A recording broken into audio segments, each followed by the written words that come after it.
कोई ऐसी डिडक्शन जो आपको समझ आ गई हो, देख लो। जो ना आई हो, पूछ लो। रिपेयर एंड मेंटेनेंस बस समझाइए सर। जो मर्जी हो जाए सर, बिल्डिंग हो और उसमें से लेस होनी होनी है, लेकिन याद रखना सिर्फ बिल्डिंग में से है। इंश्योरेंस की जो डिस्ट्रक्शन और डैमेजेस के लिए हम कर रहे होंगे, मेरे को याद रखना बिल्डिंग के लिए है। ये चीजें याद रखना, जो जो चीज बिल्डिंग के लिए थी है। ग्राउंड रेंट क्या था बोला? सर जो एक जमीन किसी और की और हमने बिल्डिंग खरीदी और जो हम रेंट उसे पे करते हैं वो हमारे। कहना यही चाह रहा है वो, कि जब किसी से जमीन लेकर हम उसके ऊपर बिल्डिंग बना के आगे रेंट पे दे दें, तो हम जो पे कर रहे होंगे वो ग्राउंड रेंट होगा। जिसको पे कर रहे होंगे, जिससे हमने वो जमीन ली थी, उसकी इनकम जाएगी इनकम फ्रॉम अदर सोर्स में। जब इनकम फ्रॉम अदर सोर्स पढ़ेंगे वहां पे हमें ये मिल जाएगा। लेकिन जो आपने बिल्डिंग बनाई है, उस बिल्डिंग का जो रेंट होगा वो इनकम फ्रॉम प्रॉपर्टी में जाएगा। लो बेटा, पता नहीं आप लोग पूछना चाहते हो कि नहीं। आओ जरा सवाल की तरफ। सवाल मेरे बच्चे बोले। ये देखिएगा, मुबीन वाला तो नहीं? हाँ, ये करेंगे अभी। पहले जरा ये देखिएगा।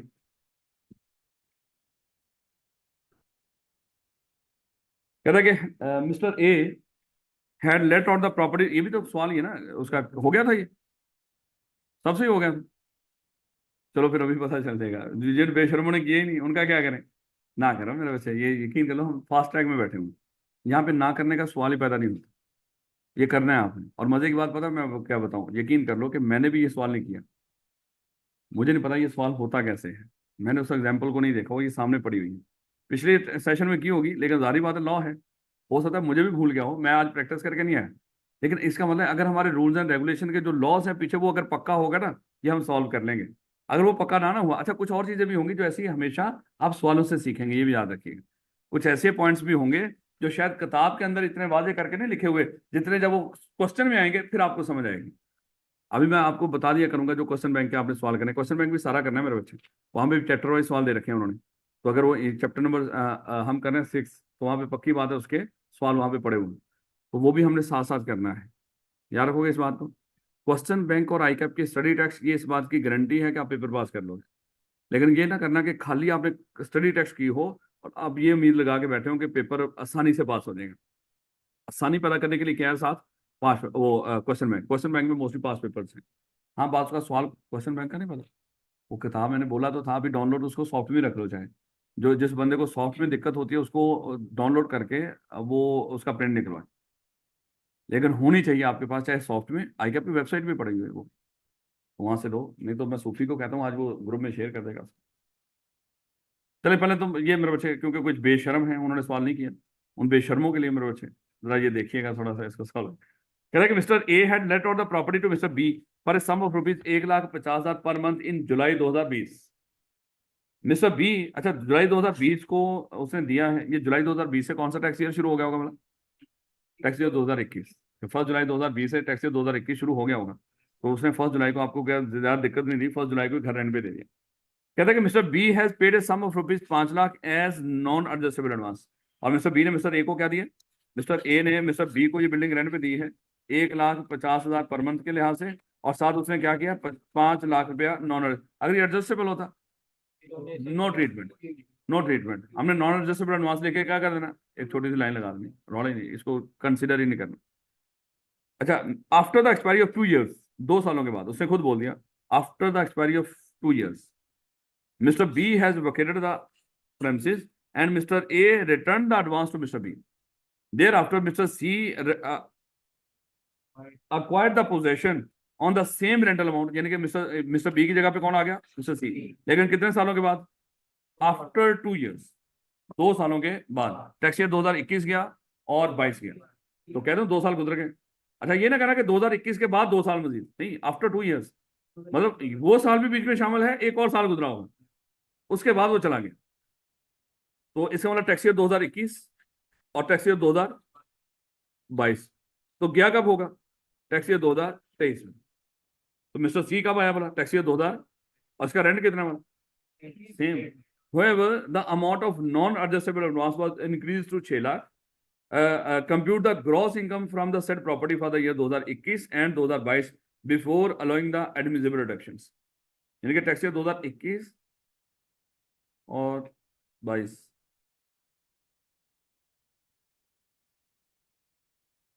देख लो यार, after the expiry of 2 years।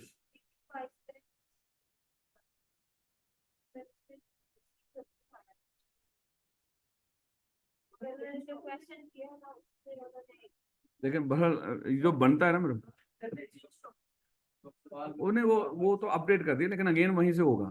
दिक्कत वहां पे वही रहनी है, उसे वो साल चेंज, उससे साल चेंज करता है वो बेचारा, जब किताब नहीं देता ना, मैं पुरानी जो पहला पहला होगा मेरे पास, तो उस वो बाद में कोई कमाल नहीं करता, उसे उस तारीखें चेंज करता है वो। लेकिन मेरे बच्चे आफ्टर एक्सपायरी ऑफ 2 years की बात कर रहा है, तो उस लिहाज से तो मेरे बच्चे यही बनता है कि 2 साल कंप्लीट होने के बाद, टैक्स ईयर 2021 के शुरू में आया था, तो वो साल कंप्लीट हुआ 2022, उसके बाद वो गया है।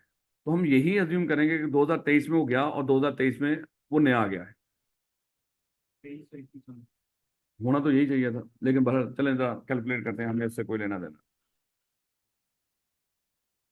उसको पूछने में तो गलती हो सकती है ना, क्या हम हमेशा हम ही गलत हैं? हम क्या करेंगे, उसको 3 सालों का कैलकुलेट करके देते हैं, जो हमने सोचा हुआ, 2021, 22 और 23, ताकि हमें समझ आ जाए कि जब 23 में जाके चेंज हुआ है, उस चेंज का हमने क्या करना है।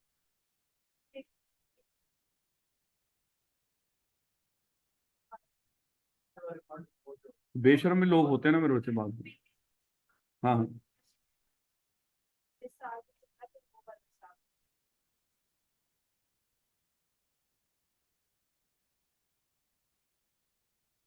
तीनों का हो जाएगा, वो बन सकता तो वो तो करना है, लेकिन रौला तो ये है कि वो 2 साल कौन से हैं। आप मेरे बच्चे जरा दोबारा ये बात बताइएगा। ऐसे ही तो,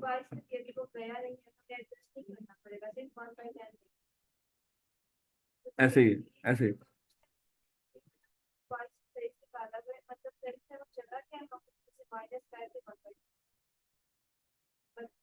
सही हो गया, ठीक हो गया। यानी कि वो 22 और 23 को निकाल रहा है 2 सालों के लिए, और हमारी हमने क्वेश्चन में एक साल का फर्क चले हम तीनों का निकाल देते हैं ना, ताकि मैं कह रहा हूँ रौला ही खत्म हो जाए, है सर। तो फिर तो मेरा ख्याल है कोई दिक्कत ही नहीं होगी। चलो मेरे बच्चे टैक्स ईयर, अच्छा बंदा कौन है, मिस्टर ए। मेरे बच्चे इसी तरह रखना मिस्टर ए। उसके बाद निकालना क्या बोला, जो उसने पेपर में पूछेगा ना मेरे बच्चे, उसके नीचे वही लिखना है, compute the gross income from the said property. और ग्रॉस इनकम कैलकुलेट करनी है मेरे बच्चे, ग्रॉस इनकम सिर्फ कैलकुलेट करनी है, कोई टैक्स लाइबिलिटी नहीं, सिर्फ इनकम, कोई रेड शेड नहीं लगाने। तो हम क्या लिखेंगे यहाँ पे, ग्रॉस इनकम, या टैक्सेबल इनकम भी कह दो, इट्स ओके। ग्रॉस इनकम, और टैक्स ईयर क्या है बोला, 2000। वो लेटर लाइन सबसे पहले तरह देखिएगा, टैक्स ईयर 2000, ओए 20 में नहीं आया था, ये तो 21 में, ठीक है, नहीं 21 में, यहाँ पे भी 21 में आया था, टैक्स ईयर 2021 के लिए देखिएगा मतलब। मुझे बताएं उसका मिस्टर बी से रेंट कितना है, 1.5 लाख 1.5 लाख रुपया, मल्टीप्लाई में 12 12, तो क्या निकलेगा, 12 18 लाख। एडवांस कितना, नॉन एडजस्टेबल एडवांस या नॉन एडजस्टेबल, जो मर्जी लिख लीजिएगा, 5 लाख। क्या करना है इसका, 1/10 लेंगे तो कितना निकलेगा मेरे, 50,000। कोई और तो नहीं ना इनकम, यही है दो, तो क्या निकला मेरे, 1850।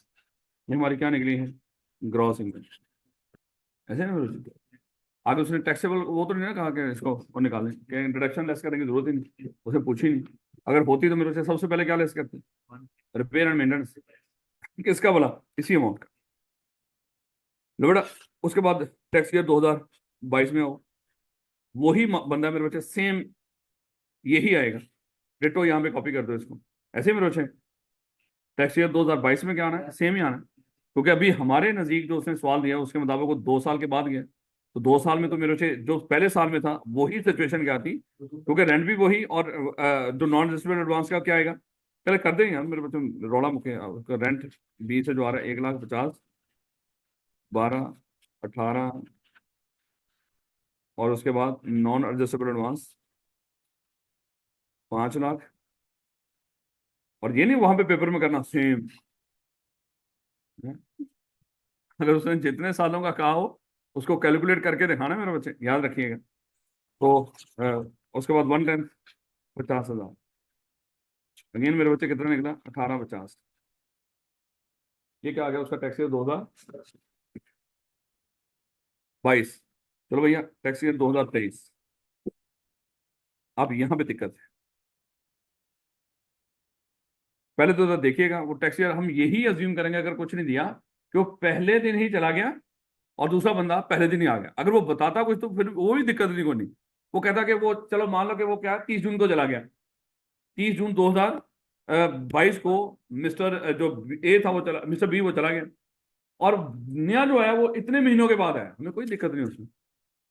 तो उतने दिन वो बिल्डिंग क्या रहती, वो खाली रहती। जब वो आता उस साल का हम रेंट कैलकुलेट कर लेते। लेकिन फिलहाल तो जो उसने कहा उस लिहाज से जरा देखिएगा। टैक्स ईयर 2023 में मेरे बच्चे क्या हुआ बोला, उसका जो रेंट है वो कहाँ से आ रहा है, कितना आ रहा है बोला, सेम वही। उसने कहा कि चेंज नहीं हुआ।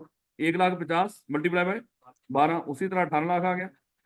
उसके बाद मेरे बच्चे जो नॉन एडजस्टेबल एडवांस है ये कैलकुलेशन जरा देखिएगा। नया कितना आया बोला, 6 लाख रुपए। माइनस क्या करोगे, 2 साल के बाद गया ना। तो जो 2 सालों में अमाउंट नॉन एडजस्टेबल एडवांस के मामले में हमने अपनी इनकम का हिस्सा बना दी है, उसको उठा के यहां से क्या करेंगे, लेस करेंगे। तो अगेन मेरे बच्चे डिवाइडेड बाय 10 कितना आएगा, 50,000। तो तीसरे साल में भी उसी तरह सेम नहीं बोलना, कैलकुलेट करके दे। ठीक हो गया मेरे बच्चे? तो इस तरह हम कैलकुलेट करके उसको दे दें। उसका पूछने का अंदाज मुनासिब नहीं है, इससे नहीं पूछना चाहिए। पढ़े लिखे बच्चों को कंफ्यूज कर रहा हूँ। उनको पता है 2 साल के बाद का मतलब 2 साल के बाद होता है। अगर ये अनपढ़ होते तो जो है मर्जी कह देता है इनको। नहीं बेटा जरा देखिएगा, पहले साथ साथ यहाँ पे बताते जाइएगा होना क्या है। Mabeen owns a property in Gulbarg, at Gulbarg, Lahore. The said property was rented out to Mr. Asad at a rent of rupees 1,75,000 per month. Mr. Asad left the premises on 31 जनवरी 2022। भाई वो पहले कहीं पे रह रहे हैं already. वो कब से रह रहा है हमें उससे कोई लेना देना।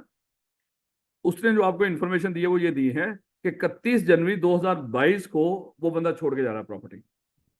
पहले तो टैक्स ईयर जरा देखना, मुबीन फॉर द टैक्स ईयर 2022। आपने क्या कैलकुलेट करना है, टैक्सेबल इनकम किसकी बोला, मिस्टर मुबीन और टैक्सेबल इनकम टैक्स ईयर 2022। और ये टैक्स ईयर 2022 मुझे बताओ कब शुरू होगा, 1 जुलाई 2021 से लेके 30 जून 2022। अब ये चीजें मेरे बच्चे सबसे पहले आपने ये चीज दिमाग में लेकर आनी, उसके बाद हमें पता चलेगा कि यहाँ पे होना क्या है। अब देखो वो कह रहा है कि mister Asad left the premises on 31 जनवरी 2022 को वो बिल्डिंग छोड़ के जा रहे हैं मिस्टर असद। मुझे बताएं 31 जनवरी 2022 भी क्या इसी साल में आ रहा है जिसको हमने कैलकुलेट करना है, 1 जनवरी 2022 उसने छोड़ा उसने। इसका मतलब पिछले 6 महीने में कौन रहा है, 1 जुलाई से लेके 31 दिसंबर तक कौन रहा है उस बिल्डिंग में, मिस्टर असद। और वो कितना रेंट देता आ रहा है, 1,75,000। इसका मतलब क्या हुआ, रेंट जो आपको इस साल में आया मिस्टर असद से वो कितना आया बोला, 1,75,000 मल्टीप्लाई बाय 6। सॉरी इधर देखिए, 31 जनवरी, अच्छा 7, माजरत मैं दिसंबर उसको 1 जनवरी माजरत।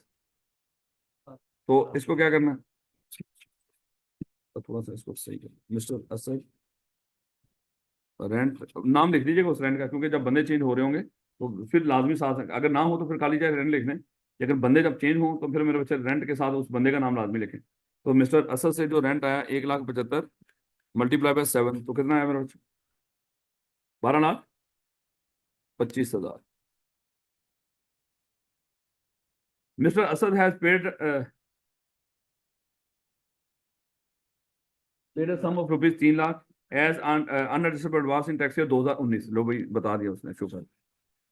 टैक्स ईयर 2019 के अंदर उसने क्या किया था, 3 लाख पे किया था। जिस साल में मिला था उस साल में 1/10 लिया था हमने। Yes sir. इसका मतलब क्या हुआ, 2019 में हमने 1/10 ले लिया उसका, कितना 3 लाख का 1/10 कितना था बोला, 30,000। 2000 किस में बोला, 19 में भी 30,000, 20 में भी 30,000, 21 में भी। वो गया कहाँ पे बोला, देख लेना, 30,000। तो कितनी अमाउंट है बोला, 90,000। तो क्या करेंगे, नॉन एडजस्टेबल एडवांस 3 लाख, नहीं नहीं, एक सेकंड, अभी नया तो हमें पता चलेगा, पहले नया वाला देख लीजिएगा, माजत अभी उसको रहने दो, फिलहाल तो ये हमने वापस कर दिया 3 लाख रुपए, अभी नया पहले देख लें, ये जरा अल्फाज अपने वापस लो गए, जरा को बेटा कहते mister Mubeen return the said amount on his departure, ठीक हो गया, नाम भी बताता, इट्स ओके, उसने वापस कर दिया हो, जब वो बंदा कोई जाएगा प्रॉपर्टी छोड़ के, ये जो नॉन एडजस्टेबल एडवांस हम उसको पे कर, एडजस्टेबल एडवांस वापस नहीं होता, वो एडजस्ट हो चुका होता रेंट में। The said property remain vacant in the month of February, यानी कि 1 महीना वो खाली रही, 7 महीने का रेंट हमें असद की तरफ से आया, 1 महीना बिल्डिंग खाली रही, तो 1 महीने के बाद पक्की बात है फरवरी के बाद वो 1 मार्च से वो बिल्डिंग रेंट पे चल गई, किसके पास, मिस्टर गुलजार के पास, has taken the possession of the said property at a monthly rent of 2,20,000। तो मेरे बच्चे मिस्टर गुलजार से रेंट आया, रेंट गुलजार कितना रेंट है बोला, 2,20,000, और ये देखना ये आया है 1 मार्च को, मार्च अप्रैल मई जून 4 महीने, याद रखोगे इस बात को, मल्टीप्लाई 4 कितना आ गया, 8,80,000 कह रहे हो आप लोग, नहीं बेटा, उसके बाद अगली बात आ गई, और कहता है कि tender has paid a sum of 3,50,000 as security, और कितनी सिक्योरिटी पे की है, 3, अच्छा देखो कहीं पे नहीं लिखा हुआ ये नॉन एडजस्टेबल एडवांस है, तो सिक्योरिटी को हम क्या ट्रीट करेंगे, बाय डिफॉल्ट, कहीं पे भी लफज सिक्योरिटी आ जाए बाय डिफॉल्ट आपने उसको क्या कंसीडर करना है, नॉन एडजस्टेबल एडवांस, याद रखना, इसलिए लफज हमने शुरू किया था शुरू में, सिक्योरिटी, अनएडजस्टेबल एडवांस, रेंट और फोरफिटेड डिपॉजिट, तो सिक्योरिटी भी मेरे बच्चे एक ही बात होती है, सेम, बस मतलब चेंज, मतलब लफज चेंज हुआ है, मतलब सेम। लो बेटा, अब जरा देखिएगा, जो सिक्योरिटी कह लो या नॉन एडजस्टेबल एडवांस एक ही बात है, हम वही लफज देख लेते हैं, नॉन एडजस्टेबल एडवांस कितना है मेरे बच्चे, 3,50,000, और लेस कितना करना है, 90,000, और ये 90,000 कहाँ से आ रहा है बोला, वो जो पिछला टेनर था जिसे 3 लाख दिया था, उसका 3 सालों का, महीने नहीं हुए, 3 सालों का जो हिस्सा रेंट का हिस्सा बन चुका था उसके, वो हम लेस कर रहे हैं अब उसमें से, तो मेरे बच्चे 90,000 लेस किया डिवाइडेड बाय 10, तो कितनी कितनी मेरे बच्चे, भाई तेरा कैलकुलेटर कितने, तो क्या, हाँ खाली रही है, हमने खाली छोड़ी है उसको, खाली होने से क्या बनेगा, वो 4 महीने की हमने ऊपर इनकम ली, तो बता उस महीने का करना क्या है, तेरे दिमाग में क्या है, अब देखना मेरे बच्चे, ये एक न्यूटन बैठा हुआ, देख उस महीने का करना क्या है, वो बता, नहीं उसी साल में आया ना, आपने साल देखना, महीने नहीं देखना, जिस साल में कोई गया उस साल में नहीं आ गया, तो आपने ये काम करना है, याद रखोगे इस बात, ले बेटा, तो इसको डिवाइड बाय 10 करो, 26,000, ये मेरे बच्चे हमारे पास क्या है वाला, इसको कहते हैं rent chargeable to tax, assume कर लो, यानी कि वो रेंट है, अभी रेंट निकला है जिसके ऊपर टैक्स लगना है, अभी खर्चे हमने लेस करने हैं, इनकम प्रॉपर्टी हमने कैलकुलेट नहीं कर ली उसकी, लेकिन हम सिर्फ ये कह रहे हैं कि ये वो रेंट है टोटल जिसके ऊपर टैक्स बनता है, वो हम बाद में मजीद डिडक्शन लेस करेंगे, तो ये कितना निकला, जमा करना है, तीनों अमाउंट जमा करें, 21,00,000, 21,31,000 लेस डिडक्शंस, लेस डिडक्शंस लिख देना ऊपर, चाहे खाली लफ्ज डिडक्शन लिख देना, चाहे लेस डिडक्शन, मतलब एक ही है, लेस कह दो या डिडक्शन कह दो, मतलब दोनों का लेस होना कुछ, लेकिन फिर भी लेस डिडक्शंस, डिडक्शन मेरे सबसे पहले by default repair and maintenance, तो मेरे बच्चे कितनी वाला, रेंट चार्जेबल टैक्स का, और दिखाना है उसको मेरे बच्चे, दिखाना है उसको 1/5, कितना बड़ा, 4 लाख, नहीं बेटा, वो हमें शुरू नहीं करना चाहिए था, नीचे कुछ और इनकम भी दे रखी है उसको। क्या, नहीं नहीं, ये तो लहरा ही है बस, ये तो हम जब मर्जी ऐड कर दें, चाहे नीचे जाके कर दें इसको, ये कोई नहीं, क्योंकि ये जो 1/5 लेना वो रेंट चार्जेबल टैक्स का ही लेना, अगर इसके ऊपर सैलरी बिजनेस कुछ ऐड कर भी देते उससे उसका कोई लेना देना नहीं था उससे, हम आखिर पे जाके ऐड कर देंगे इसको, कोई फर्क नहीं पड़ेगा, ये जो 1/5 लेना मेरे बच्चे, ये ना हो कि ऊपर हमने सैलरी लिखी होती, अगर ऊपर सैलरी होती, सैलरी में से कोई इनकम होती है मेरे बच्चे, 1/5 आपने सिर्फ इस इनकम का लेना था जो इनकम ऑफ प्रॉपर्टी का है, जो रेंट चार्जेबल टैक्स से निकली है। चलो फिलहाल सैलरी हम बाद में ऐड कर देंगे आखिर में। लो बेटा जरा देखिएगा इसके पीछे मजीद क्या इन्फॉर्मेशन दे रखी है। कहता है कि mister Mubeen incurred following expenses in the connection with this with the said property rented out। कहता है कि इंश्योरेंस प्रीमियम पेबल, उसने अभी पे किया नहीं, पे करना है। इंश्योरेंस प्रीमियम 1,80,000 का, क्या ये लेस होगा? इससे कोई फर्क नहीं पड़ता पेबल है या पेबल, क्योंकि अक्रूवल बेस पे है ना, ये लेस होगा। ये अच्छा, ये अगर अगले 3 साल ड्यू डेट के बाद अगले 3 सालों में भी पे नहीं करता, हाँ, फिर वो हमने कल डिस्कस किया था। यानी कि ये साल 2022 की हम बात कर रहे हैं ना, 23, 24, 25 नहीं पे किया, 26 में जाके क्या करेंगे, इसको दोबारा इनकम का हिस्सा बनाना, कोई भी खर्चा ड्यू डेट के बाद, यानी कि जिस साल का हो उसके अगले 3 सालों में पे नहीं होता। नहीं बेटा, प्रॉपर्टी टैक्स पेड लेस होगा, ये कौन सा वाला, वो जो लोकल पे गया, क्योंकि मतलब ही इसका ये होगा प्रॉपर्टी टैक्स पेड, वो जो लोकल वाला है, क्योंकि वो ये प्रॉपर्टी टैक्स नहीं होता जो हम कैलकुलेट कर रहे हैं। ये भी प्रॉपर्टी टैक्स अगर उस लिहाज से कहें भी, तो ये according to income tax ordinance 2001 है। कहता है कि salary of employee appointed for collection of rent, collect करने के लिए मेरे बच्चे उसने कुछ लोग अपॉइंट किए हुए 60,000, और bank charges in connection with collection of rent. और देखो कोई भी एडवन या कलेक्शन चार्जेस, यानी कि रेंट कलेक्शन के ऊपर जिसको भी कोई पे कर रहे हो, हो सकता है ना ऑनलाइन कोई रेंट रिसीव कर रहे हैं और उसमें बैंक भी हमारी मदद कर रहा है रेंट रिसीव करने में, और उसका कोई चार्ज कर रहा है, हमें इससे कोई लेना देना नहीं। लेकिन लेना देना ये है कि है तो वो क्या, collection of rent. Collection of rent के ऊपर जिसको भी पे कर रहे हो, वो मेरे बच्चे डिडक्शन के तौर पे अलाउ होगा, लेकिन असूल के मुताबिक। हाँ, 4% ऑफ रेंट चार्जेबल टैक्स, और वो क्या था बोला, यही मेरे बच्चे इस अमाउंट का, किधर गया, इस अमाउंट का। अब इसका मान लो कि हम कहीं पे जाके कर देते हैं इसकी वर्किंग वन, वैसे समझाने के लिए बात कर। वर्किंग वन में मेरे बच्चे क्या लेकर आए, एक तो 4% किसका बोला, 21,37,000 का, कितना आया बोला, 50,000, अच्छा 85,240, और जो दोनों को मिला के हुआ था कलेक्शन चार्जेस दोनों इकट्ठे करके 60 20 80,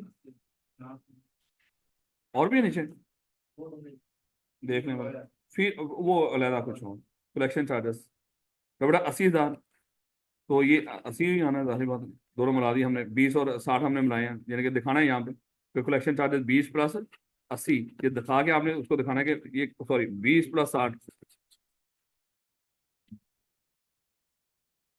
20 प्लस 60 कितना आ गया, 80, विच एवर इज लॉयर। ऐसे में रोच कितना है, कम क्या है मेरा, तो 80,000 क्या आ जाएगा, वो आपको डिडक्शन के तौर पे। और ये क्या है, कलेक्शन चार्जेस। वर्किंग वन में जाके देख लो मैंने क्या किया, वहां से लाके सीधा क्या करता हूँ यहाँ पे लेस कर, यानी कि अगर कोई थोड़ा यहाँ पे भी दिखा सकते हो, यहाँ पे दिखा देना, लेकिन थोड़ी सी वो जगह ज्यादा बन जाएगी, इट्स ओके, दिखा देना। लेकिन चाहे क्या कर दो, नोट वन या वर्किंग वन जो भी आपने लिखा हो तो वो वहाँ पे मेंशन कर दें, इट्स ओके, कोई दिक्कत नहीं होगी उसमें। नेक्स्ट देखिएगा, कहता है कि fee to lawyer for the execution of rent agreement, यानी कि जो रेंट एग्रीमेंट है जिस उसको एग्जीक्यूट करने के लिए, मुझे बताओ कोई हम कि वकीलों को कोई फीस देते थे वो हमें डिडक्शन के तौर पे लॉ होती थी, वो कौन सी, टाइटल को, कोई बंदा दावा कर रहा था ये मेरा है, ये बिल्डिंग मेरी है, या ये जो प्लॉट मेरा है, उसको डिफेंड करने के लिए जो खर्चा करते थे वो लेस करने की इजाजत थी मेरे बच्चे, ये लेस करने की इजाजत नहीं होगी। तो चाहे आप उसको नीचे नोट में लिख दीजिएगा, है, चाहे उसको मेंशन करके ना ऊपर ऊपर मेंशन करके, चाहे फिर दिखा दीजिएगा, चाहे उसको वैसे इग्नोर कर दें, दोनों चीजें सही होंगी। यानी कि चाहे यहाँ पे लिख देना, यहाँ पे लिख देना क्या है बोला, ये fee to lawyer, fee to lawyer, यानी कि अगर अच्छा इंप्रेशन देना ना एग्जामिनर को, फिर यहाँ पे क्या कर देना, यहाँ ऊपर भी नोट ही लिखो, नोट टू, और यहाँ पे लाइन लगा, और जब वो नोट जाके टू पड़ेगा उसमें क्या लिखा होगा आपने, कि प्लीज अल्लाह के वास्ते मुझे पास कर दो, क्या लिखा होगा, कि हम वही लॉयर की फीस या लीगल चार्जेस लेस करते हैं जो टाइटल को डिफेंड करने के लिए, ये टाइटल को डिफेंड करने के लिए नहीं, इसलिए, यानी कि वो बाकी बताने की जरूरत ही नहीं, बस आपने यही लाइन लिखनी है जो वहां पे दे रखी है, लॉ की परमीट।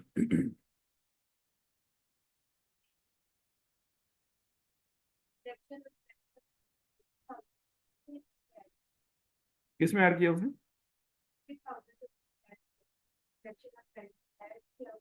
यानी कि ये भी ऐड किया हुआ उसने।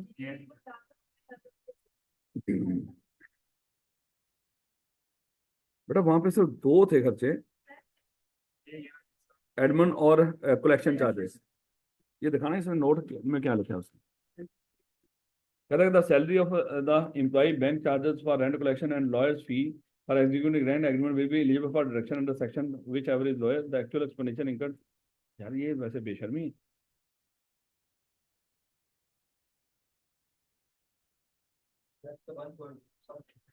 है। नहीं वो तो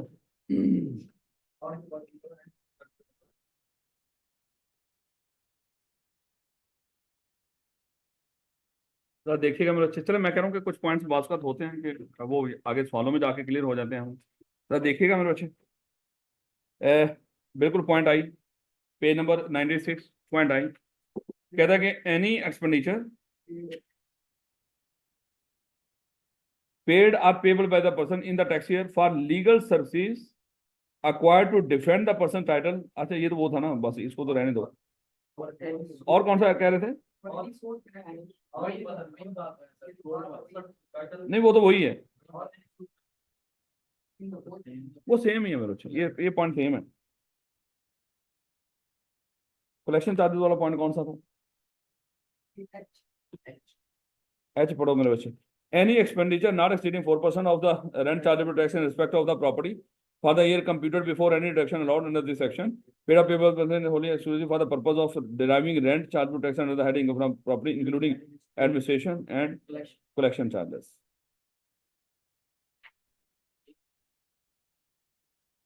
मेरा ख्याल है कि उसने जाहिर बात है मेरे से कलेक्शन चार्जेस तो है नहीं, वो नीचे वाले हैं। तो शायद वो रेंट जो एग्रीमेंट वो साइन करवा रहा है, शायद उसको उसने एडमिन एक्सपेंसेस में रखा है। तो देखें, हमने जो फौकियत देनी है ना, अपनी अकल को नहीं देनी, वो आई कैप की किताब को देनी है।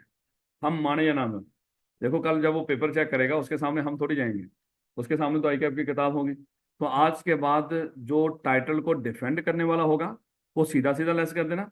अगर उसको रेंट एग्रीमेंट को एग्जीक्यूट करने के लिए अगर हम कर रहे होंगे तो उसको क्या कर देना, उसको एडमिन एक्सपेंसेस का हिस्सा बना के कलेक्शन एंड एडमिन एक्सपेंसेस इन दोनों को जमा करके, हमने ये सारे के सारे अलाउ नहीं करते 4% के साथ कंपेयर करके which ever is lower.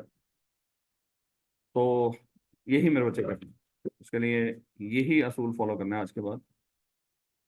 Thank you madam. इसमें ज्यादा नहीं होगा, ये ना समझना कि पता नहीं इस तरह के इतने सारे पॉइंट्स होंगे, नहीं। यही लाइन लिखा करेगा, जब नेक्स्ट टाइम भी लिखेगा वो इसी तरह की मिलती जुलती लाइन लिखेगा।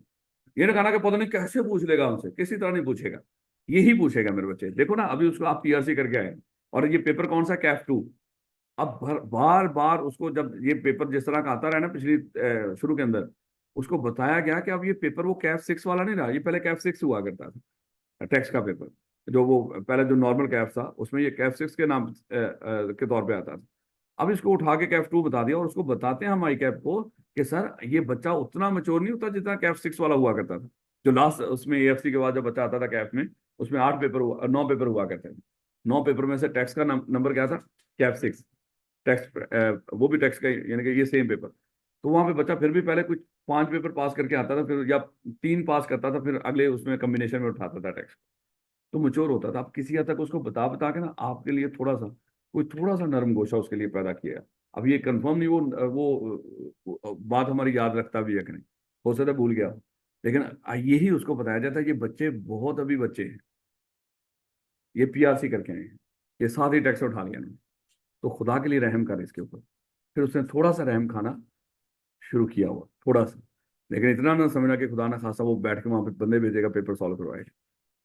नहीं बेटा, इसका मतलब उसको लैदा करने की जरूरत नहीं। लेकिन यहाँ पे फिर वो 50,000 भी हम साथ ऐड करेंगे, तो मेरे अच्छे ये अमाउंट पर कितनी बनने की, दो दो सॉरी एक, 1 30, तो 85,340, 240 विच एवर इज लॉयर। तो 85,240 प्रोडक्शन के तौर पर लेस हो जाएगा मेरे बच्चे।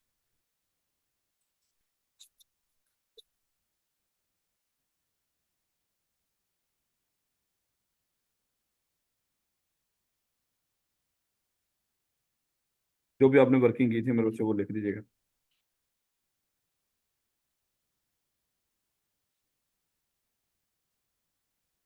और निकालिएगा, कोई और तो नहीं कुछ रह गया?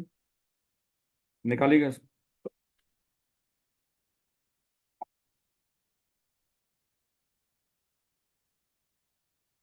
अच्छा वो लेस नहीं किया इंश्योरेंस एक्सपेंस, फिर तो किसी को इतराज नहीं है, ये तो ऐसे ही है। 1,80,000 बड़ा निकालेंगे। थैंक यू बेटा, ये बता दिया, नहीं तो सारा करने के बाद पता चलना था, कुछ याद आना था, ओ हो इंश्योरेंस वाली अमाउंट लेस नहीं की। तू चौधरी निकाल, मैं कह रहा हूँ ये जाके आपने पेपर सॉल्व करना है वहां पे, और इस कैलकुलेटर वो पेपर में लेके जाना है, और उसी के ऊपर ये सारा कुछ करना सीखो। अकाउंटिंग के पेपर भी ऐसे ही किया करो, सीख लो ये सारा। सर चुप तो करें सर, प्लीज हमें कैलकुलेट करने दें। हाँ बेटा, अमाउंट बता दो मुझे, सिर्फ ये रेंट वाली बतानी है, बाकी चीजें अभी ऐड नहीं करनी आपने, सैलरी वगैरह बिजनेस। 1359 ये मेरे बच्चे क्या आ गई हमारी इनकम ना प्रॉपर्टी। अब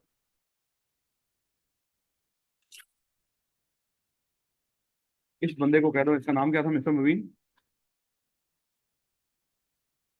इस सारे को हम जो भी हमने काम किया है, क्योंकि मुझे नहीं पता था कि इसमें बाकी इनकम भी है, इस सारे को हमने दे दिया नाम इसका वर्किंग वन। ये बाद में करना है नोट, पहले हमने ये बनाना था, लेकिन मुझे नहीं पता था कि इसमें बाकी इनकम्स भी है। तो हमने क्या कर दिया, मिस्टर मुबीन टैक्स ईयर निकालना क्या बोला उसकी, taxable income. Taxable income, taxable income और टैक्स ईयर 2000। आपकी किताबों में क्या है, जो भी है, यानी कि जिस लिहाज से। तो बेटा सबसे पहले सैलरी कितनी है उसकी, कहता है कि इनकम फ्रॉम सैलरी 5 लाख। तो सबसे पहले मेरे अच्छा सैलरी मेंशन करना, 5 लाख रुपए। थोड़ा सा दूर करके जाके लिखना है उसको, फौरन साथ में लिखें, ताकि यहाँ पे कोई चीज़ें लेस करनी हो तो वो पहले लेस करनी है साथ। इसलिए कोशिश करनी है जब प्रेजेंटेशन देनी है आपने, जो भी सवाल कर रहे हो, जो चीज बन रही हो जितना के दूर लेके जाके लिखें उसकी मेन अमाउंट उतनी ही। जो सब अमाउंट्स होती हैं वो फिर जब वो मजीद सीखते जाएंगे इसी तरह, वो मेरे बच्चे यहाँ पे वर्किंग करनी होती है आपने। सैलरी के बाद कुछ और भी है, इनकम फ्रॉम बिजनेस, क्या कमाया उसने बिजनेस से, 1 लाख रुपए। तो बेटा इनकम फ्रॉम बिजनेस वो भी लिखिएगा, इनकम फ्रॉम सैलरी बिजनेस अगर लिखनी हो, जो अल्फाज उसने यूज किए हैं बस। सैलरी लिखिए, सैलरी लिखें, और बिजनेस लिखा तो इट्स ओके, खाली बिजनेस लिखिए। तो बिजनेस से कितना है, 1 लाख रुपए। और इनकम फ्रॉम प्रॉपर्टी क्या करेंगे, उसको जाके क्या देखो, वर्किंग वन देखो, और वर्किंग वन में कितना, 13,59,560।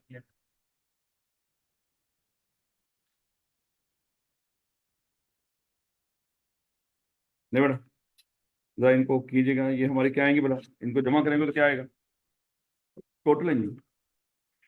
जरा टैक्सेबल इनकम की डेफिनेशन बता जल्दी कर।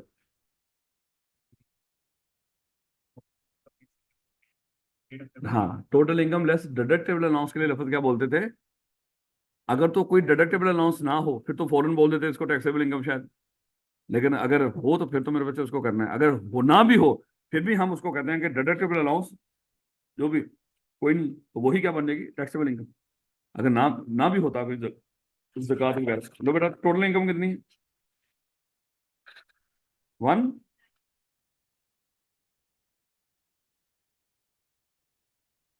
और लेस क्या करना, डिडक्टेबल अलाउंस।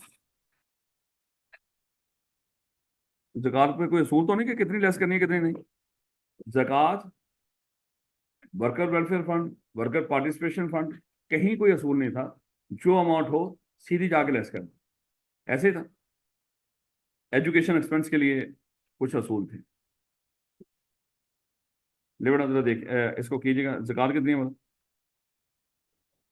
45,000। 45,000 आपने लेस किया, अब कितना निकला, 19,14,560, ये हमारी क्या निकली बात, टैक्सेबल इनकम। अच्छा उसने यहीं तक पूछा आप, तो आगे मजीद कुछ करने की जरूरत नहीं है। लेकिन मेरे बच्चे अगर मान लो कि वो आपको कहता है टैक्स लाइबिलिटी मुझे बताओ, तो फिर क्या करना, सैलरी वाले या नॉन सैलरी वाले, 75% इसका 75%, लेकिन वो कहीं लिखना नहीं आपने। yes, आपने इसका सीधा 75% लिया, उसका 75% किससे कंपेयर किया? सैलरी के साथ। और पक्की बात है, इसका 75% क्या होना? सैलरी से ज्यादा ही होना। लेकिन 75% से अगर सैलरी ज्यादा हो तो फिर सैलरी वाले रेट, यानी कि आपने ये जो टैक्सेबल इनकम है इसका हमेशा 75% लेना। अगर वो सैलरी से कम हो 75% तो सैलरी वाले, और अगर सैलरी कम हो तो फिर नॉन सैलरी वाले। यानी कि अगर सैलरी ज्यादा हो, चलो इस तरह कर लो, 75% से सैलरी ज्यादा हो तो फिर सैलरी वाला, अगर सैलरी कम हो फिर नॉन सैलरी। तो आपने कौन से रेट लगाने से बोला यहाँ पे? नॉन सैलरी वाले। तो जरा निकालो इसका टैक्स, टैक्स जरा नॉन सैलरी वाले रेट्स में जाओ, चैप्टर 4 टेबल। बेटा आपके पास किताब नहीं है? ठीक हो गया। चैप्टर 4 टेबल में जाओ रोज, चैप्टर 4 टेबल।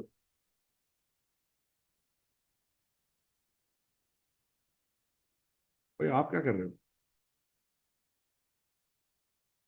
अच्छा अच्छा, वही ढूंढ रहे हो, ठीक हो गया।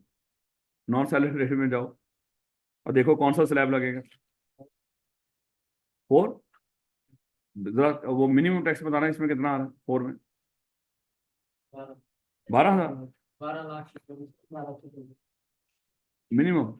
12 लाख से 24 लाख नहीं, मिनिमम जो थोड़ी सी अमाउंट नहीं दी होती, हाँ वो मिनिमम, यानी को कम से कम कितना बता रखा है उसमें? 75,000 प्लस 20%। किसका बना? एक्सीडिंग अमाउंट कितनी? 12 से एक्सीड कर रही हो? यस यस नहीं, 12 से तो एक्सीड ही नहीं ना कर रही है। सॉरी 19 है, सॉरी सॉरी, मैं 11 समझ रहा था, 19 ठीक हो गया। तो कितनी एक्सीड कर रही है? मतलब 13, 14, 15, 16, 17, 18, 19, 7 लाख।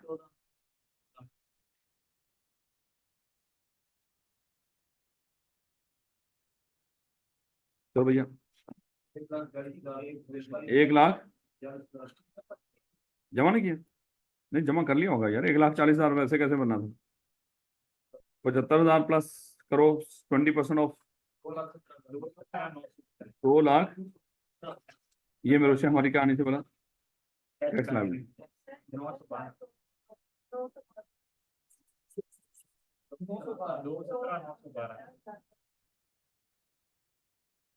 2,17,912 tax liability. ऐसे मेरे से हमने सवाल किया करना। लेकिन याद रखना कि इंशाल्लाह ईद के बाद जब हम इकट्ठे होंगे तो शुरू करेंगे कैपिटल गेन, क्योंकि मैंने देखा वो कैपिटल गेन नहीं 2 दिनों में नहीं होना। क्योंकि आज मुझे पता था एक सवाल करने में थोड़ा सा टाइम लग जाना। उसके बाद फिर हमने चैप्टर 1 शुरू कर लेते हैं, और फिर अगले कल भी करेंगे सवाल, परसों फिर करेंगे, ताकि प्रॉपर्टी के जितने हो सके मेरे बच्चे हम करें। पास्ट पास्ट पेपर करें, क्वेश्चन बैंक लाजम है मेरे बच्चे, हमने लाजमी करना है। अच्छा जल्दी करके ये सवाल भी करवाओ। क्या कह रहे हो? किसने गलत दिया? वो नहीं, उसको गलत ना कहा करो फौरन। बात का तो नहीं, सारी बात उसको फौरन गलत नहीं। हमारा आंसर उसका कुछ और है। हमारा टोटल इनकम उसने,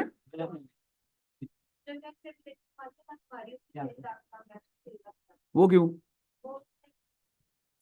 सैलरी और बिजनेस की कनेक्ट हुई है, प्रॉपर्टी वाली आईडी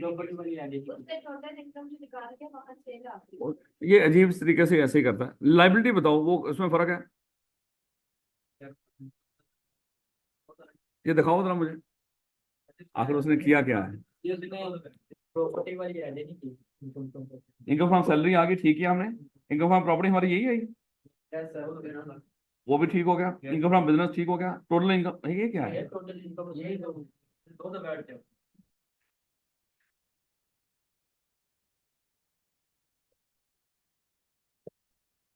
टोटल उससे सही नहीं हुआ। ये कुछ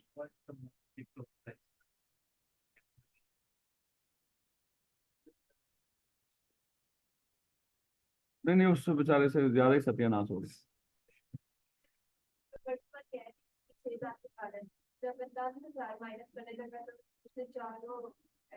मेरे बच्चे पी के बैठा हुआ था दिन भर। हमारे लाहौर के एक बंदे हैं, तो कोई नहीं, फिर क्या हुआ, हमारे अच्छे उस्ताद हैं कोई बात नहीं। ले बेटा तो देखिएगा। लेकिन कम से कम मैं उनको बता दूंगा इस तरह की, जब वो चीज़ें, ये लेटेस्ट ही वहां से की है ना कॉपी आप लोगों ने, लेकिन जब कोई हमारी कोई कोई वो कोई पूछेगा तो बता देंगे, नहीं तो गोली मारो, हम क्यों बताएंगे। नहीं बेटा, तो देखिएगा जल्दी करके उस सवाल को कराइएगा, टाइम नहीं लगाना मेरे बच्चे, क्योंकि हमने चैप्टर 1 करना। कह रहा है कि mister Asim rented out his own house to mister Babar against rent of rupees 55,000 per month. कौन किसको रेंट पे दे रहा है? मिस्टर आसम बाबर को, यानी कि ए की जगह बी कर दिया उसने, ए को आसम कर दिया, बी को बाबर कर दिया, कहीं से कॉपी पेस्ट किया है इसने सवाल। कह रहा है mister Asim rented out his house on house to mister Babar against. अच्छा, ऑन हाउस का मतलब ये भी बताना चाह रहा है ये वो मालिक है, ये नहीं कि मिस्टर आसम खुद किराएदार था, उसने आगे घर रेंट पे दे दिया, ऐसे भी हो सकता है। अच्छा, ऑन ना भी लिखे, हम बाय डिफॉल्ट यही अज्यूम करते हैं जो बंदा आगे घर रेंट पे दे रहा है वो मालिक है, अनलेस के वो बता दे कि ये टेनेंट है। जब तक नहीं बताता हमने क्या समझना है, मालिक ही समझेंगे मेरे बच्चे।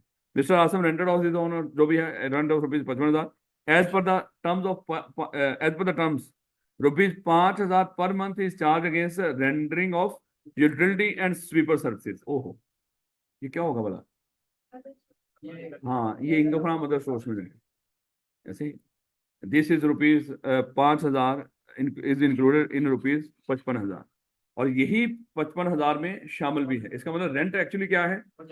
50,000, और 5,000 उसमें से क्या है? Income from other source. कहता है the actual expenditure incur by mister Asim are following. Repair of house less होगा, हाँ, इसको इग्नोर करना है, वो आपको धोखा देने के लिए कर रहा है। तो रिपेयर एंड मेंटेनेंस का वही असूल जो हमने सीखा हुआ। उसके बाद प्रॉपर्टी टैक्स ऑफ हाउस ये पे करेगा, लेस करेगा, ये तो वही है ना जो प्रॉपर्टी टैक्स हम बोलते हैं, ये यही रखना है इसी तरह मेरे बच्चों। उसके बाद यूटिलिटी बिल, कहीं पे लिखे हुए थे यूटिलिटी बिल? नहीं लिखे हुए थे। अच्छा देखो ऊपर देखना, वो यूटिलिटी का चार्ज कर रहा है उसको पर मंथ 5,000, यूटिलिटी और स्वीपर सर्विसेज। यूटिलिटी मतलब जो भी यूटिलिटी सर्विसेज में गैस बिजली पानी आता है ना, उसका चार्ज कर रहा है। अभी हमने इनकम फ्रॉम अदर सोर्स नहीं पढ़ी, लेकिन थोड़ा सा आज हमें ये थोड़ा सा आइडिया हो जाएगा यहाँ पे हम इसको कैसे करना। उसके बाद देखिएगा नेक्स्ट, स्वीपर वेजेस, हाँ, ये भी उससे लेस नहीं करेंगे, वहां पे तो नहीं दिया हुआ था कुछ भी। और his income from business is in current experience no. लो बेटा जरा जल्दी से, बंदा कौन है जिसका कैलकुलेट करना? Calculate his tax liability. कोई साल सूद तो नहीं दे रखे, एडवांस एडवांस तो नहीं दे रखा, इंतहाई सिंपल। तो बेटा मिस्टर आसम, और क्या कैलकुलेट करनी है? Tax liability. साल सूद नहीं बता रखा, बस अभी कैलकुलेट करके दे रहे हैं। तो बेटा सबसे पहले क्या होगा? रेंट, बताइएगा रेंट क्या होगा? हाँ देखो, हमने उसको बताना है, उसको दिखाना है कि हमारा रेंट था कितना? 55,000 माइनस क्या करना है? 5,000, ताकि उसको पता चल जाए। उसको किससे मल्टीप्लाई करना है? 12 से। तो मेरे अच्छे जरा बताइएगा, 6 लाख रुपए, ये हमारा रेंट आ गया। उसके बाद एडवांस एडवांस तो है नहीं कुछ भी, कुछ और तो शामिल नहीं होगा इसमें, क्या होगा? लेस। अच्छा इसको ना, इसको भी हम अभी रखते हैं, अज्यूम कर लो वर्किंग वन। जब वो कोई और बिजनेस वो दे देना, उसको बस हम इसको अभी वर्किंग वन कहते हैं। ये जो इनकम फ्रॉम प्रॉपर्टी कैलकुलेट कर रहे हो, ये वर्किंग वन रख दो अभी। तो बेटा उसके बाद लेस क्या करना? रिपेयर एंड, कितनी वाला? 6 लाख। और 25 किसने बोला? कैसे बोला? 1/10, सॉरी वो 1/10 नहीं, 1/5, सॉरी सॉरी, गलती हो गई। 1,20,000। वैसे ऊपर कितना बनता था उसका? Repair of house 7,000 per month. ये टोटल कितना बनता होगा? मेरा ख्याल है उससे कम ही बनता था वैसे, 70, हाँ 84। लेकिन आपको उसके मुताबिक, हालांकि कम बन रहा है, ये ना कहना कि विच ऑफ इज लोअर, नहीं नहीं मेरे बच्चे, ये रिपेयर एंड मेंटेनेंस उसी असूल के तहत। उसके बाद प्रॉपर्टी टैक्स लेस होगा, प्रॉपर्टी टैक्स भी लेस कर दिया मेरे बच्चे हमने, कितना वाला? 2,100 पर मंथ, मल्टीप्लाई करो मेरे बच्चे 12 से। 25 चलाना लेना, ये जो भी आप कर रहे होंगे एनुअल है। 25 200, और तो कुछ लेस नहीं होगा यहाँ से फिलहाल। चलो मेरे बच्चे ये निकालने जरा इनकम फ्रॉम प्रॉपर्टी। 4 54 कर बोलते हैं, और 800। ये बड़ा, ये क्या है कि हमारी, आप जरा निकालें मिस्टर आसम, टैक्स लायबिलिटी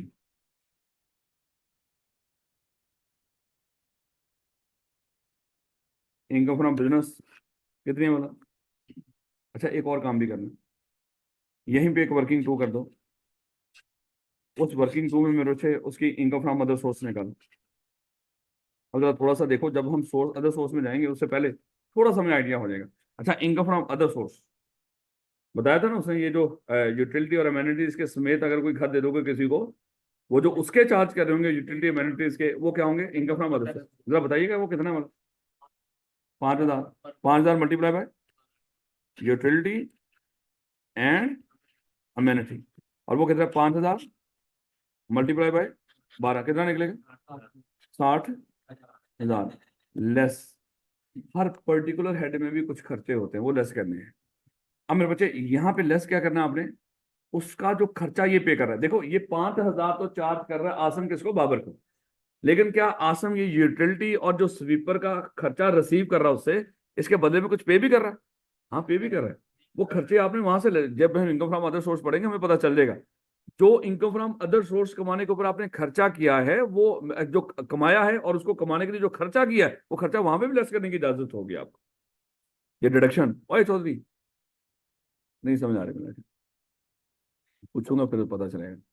लो बेटा, तो क्या करना है यहाँ पे बोला, ये जो, हाँ जो इसने पल्ले से देखो, आज इसको कितना रहा है, 5,000 पर मंथ, लेकिन उसके बदले में जा भी तो रहा है ना। तो टैक्स वाले नाइंसाफी नहीं करते, वो कहते हैं जो इनकम कमाने के ऊपर आपने खर्चा किया वो क्या कर लो, उसको लेस कर लो। इसका मतलब लेस क्या करेंगे यहाँ पे, ये दोनों मेरे बच्चे, यूटिलिटी बिल्स और इन दोनों को जमा करो। 2800 मल्टीप्लाई बाय 12, 33,000, बताओ 26। ये कहाँ पे, ये वर्किंग हो गई। तो यहाँ पे हम क्या लिखेंगे, किधर गए mister Asim, income from business वो कितने वाला, 9 लाख। इनकम फ्रॉम प्रॉपर्टी क्या लिखेंगे, वर्किंग वन, वर्किंग वन में यहाँ भी पड़ी हुई है, कितनी वाला, सॉरी ये पड़ी है 4,54,800।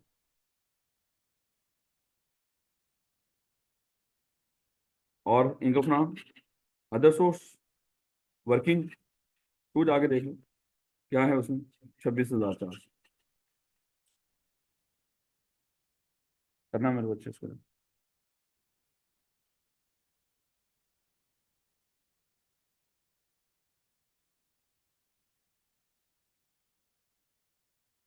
9,70,000, 71,000।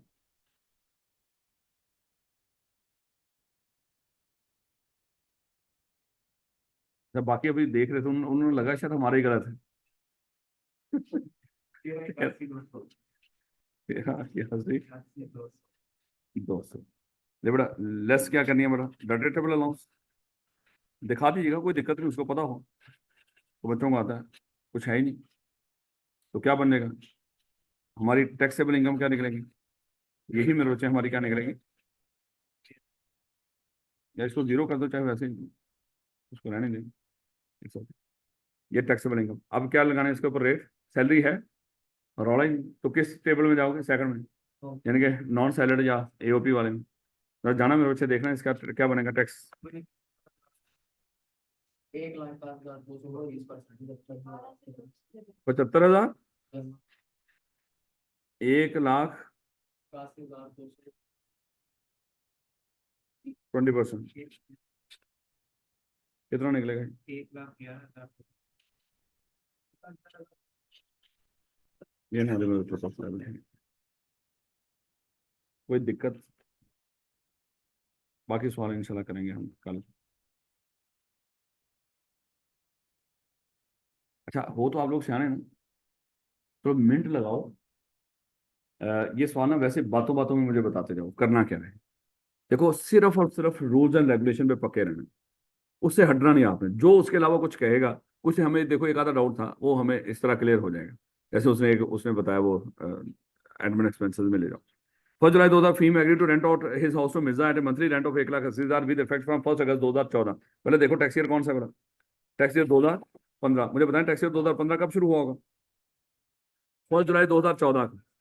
1 जुलाई को मुझे बताएं कि मिर्जा घर में आ गया था रेंट पे, नहीं, अगस्त में, 1 अगस्त को आ गया। इसका मतलब क्या हुआ, पहले महीने में आपको रेंट नहीं मिला, तो अगर ये पूरा साल अब रहता है, कितने महीनों का रेंट निकलेगा? 11 महीनों। कह रहा है कि receive 1 years rent in advance, और जब वो आया 1,80,000 रेंट डिसाइड हुआ मंथली, और साथ उसने क्या कर दिया, अगले साल का रेंट भी एडवांस दे दिया। उस एडवांस का क्या करना? इग्नोर कर देना, हमें उससे कोई लेना देना नहीं है। याद है ना इस बात को? यानी कि सिर्फ आपने क्या करना है, 1,80,000 मल्टीप्लाई बाय 11। अच्छा, उसके बाद कहता है ही आल्सो रिसीव्ड 8 लाख है security deposit which as partially used to repay the security deposit amounting to rupees 4 lakh. अच्छा देखो, उसने कुछ और नहीं बताया, बस ये बता दिया इसने इससे 8 लाख रुपया वसूल किया। इसने इससे कितना वसूल किया? 8 लाख रुपया। और मेरे बच्चे कह रहा है कि deposit amounting to rupees 4 lakh, और तो वापस क्या किया? सिक्योरिटी डिपॉजिट जो पहले किसी से होगा, इसका मतलब पहले भी किसी के पास होगा जब भी था, तो उसको कितना वापस किया? Receive from the previous tenant in July 2010। और ये कब रिसीव किया था 4 लाख रुपया? जुलाई 2010। और जुलाई 2010 टैक्स ईयर क्या था? 11। इसका मतलब क्या हुआ? टैक्स ईयर तो हो गया, मैं हाथ से मिटाने लगा था लाइन, हाल देखो, हाथ से थोड़ी मिटा, ऐसे मिटा बेटा। टैक्स ईयर 2011, क्या करना है उसका? टैक्स ईयर 2011 का ये 4 लाख 1 टाइम्स कितना आएगा बोला? 12 में, 13 में, 14 में, सॉरी, अच्छा ये आ गया 14 में, ठीक हो गया। टैक्स ईयर 2015 है ना, ये शुरू कब हुआ है? 1 अगस्त को। 14 में टैक्स ईयर 14 में तो आएगा ना। हाँ, तो शुरू तो चाहे हुआ तो है, तो ये टैक्स ईयर 2015 में। तो 40 और करो इसमें, ये कितना हो गया टोटल? 160। क्या करना है? 160 लेस करेंगे, डिवाइड बाय 10, तो 11 महीनों के ऊपर आ रहा होगा रेंट। और यहाँ से जो भी अमाउंट निकलेगी उसके नीचे गए ही income the following expense inspector of the above house property tax pay किया। ये देखो जगह जगह वही लफाज, मैं कह रहा हूँ हमारी औकात ही नहीं, इसके अलावा कोई और लफज बोले है हमारी औकात? अभी तक 3-4 सवाल आपके सामने है, यही लफज बोला ना उसने, यही बोलेगा पेपर के अंदर। प्रॉपर्टी टैक्स कितना बोला? Payment of interest amounting to rupees 2 lakh to his friend against amount borrowed for renovation of the house. क्या करना है इसका? हाँ, जो मर्जी उधार लिया हो, घर को एक्सटेंड करने के लिए, रेनोवेट करने के लिए, उसको उसको उसको उसको हाँ रिकंस्ट्रक्ट करने के लिए, कुछ भी करने के लिए, उसके ऊपर जहां से भी, उसने ये नहीं कहा था सिर्फ बैंकों को। अच्छा, कुछ आगे जाके कुछ ऐसी चीजें आएंगी, वो कहेंगे सिर्फ बैंकों से लिया होगा तो फिर हम आपको लॉक नहीं। प्रॉपर्टी के मामले में ऐसा कुछ नहीं, उसने कहा कि एनी पर्सन, कहीं से भी आपने उधार लिया और उसके ऊपर जो इंटरेस्ट पे कर रहे हो, इंटरेस्ट प्रिंसिपल अमाउंट नहीं, तो इसका मतलब 2 लाख का क्या करना है? अच्छा, है ही इंटरेस्ट, सॉरी, प्रिंसिपल दिया नहीं, ये क्या करेंगे? सीधा से लेस। उसके बाद इंश्योरेंस प्रीमियम लेस करना है। 5,000 per month to WhatsApp for collection of rent 4% के लिए। तो ये मेरे को चाहिए आपका सवाल समझ में। ये 2000 ये आया किसमें, ये मुझे आइडिया नहीं। 5 पेपर है, ऊपर शायद लिखा हो, ये स्प्रिंग 2015 का मेरे बच्चा सवाल 7 नंबर का। तो ऐसे करके मेरे बच्चे वो अलग पूरा सवाल भी देगा आपको, ये ना समझना कि कहीं वो पूरे जो ओवरऑल इनकम टैक्स का सवाल आएगा, जहाँ पे 5 हेड्स कवर कर रहा होगा ऑलमोस्ट, सिर्फ वहीं पे आएगा। नहीं नहीं, ऐसे करके कोई छोटे छोटे नंबरों के अलग अलग सवाल दे देगा, इसलिए हर हेड को आपने पक्का करके रखना है। उस हेड की जो मामला हैं, ताकि हेड का किसी का अलग सवाल दे देगा, हम उसको फौरन सॉल्व कर लें। नहीं बेटा, ये हमारे आज के सवाल थे कुल। कोई और भी है? वही कर दें? नहीं, फिर से आज इसको जरा, हमारा कितने बजे तक टाइम है बोला? चलिए, नहीं बेटा जरा आइएगा। अब आपकी जिम्मेदारी मेरे बच्चे जाके आज पर्सनल बैंक को देखना शुरू कर देना आपने, इनकम प्रॉपर्टी के चैप्टर 6 का जो पर्सनल बैंक होगा उसको सॉल्व करना शुरू करें। उसमें कोई दिक्कत होगी तो मैं उसको देखूंगा, मैं खुद भी जाके भी देखता हूँ कि उसमें सवाल कौन कौन से हैं। अगर मुझे लगा कि सारी आपकी औकात में है और होंगे, चैप्टर खत्म हो गया ना। अब भी अगर सॉल्व नहीं हुआ, या मेरे बताने में फर्क है या आपके समझने में फर्क है, क्योंकि चैप्टर तो कंप्लीट हो गया।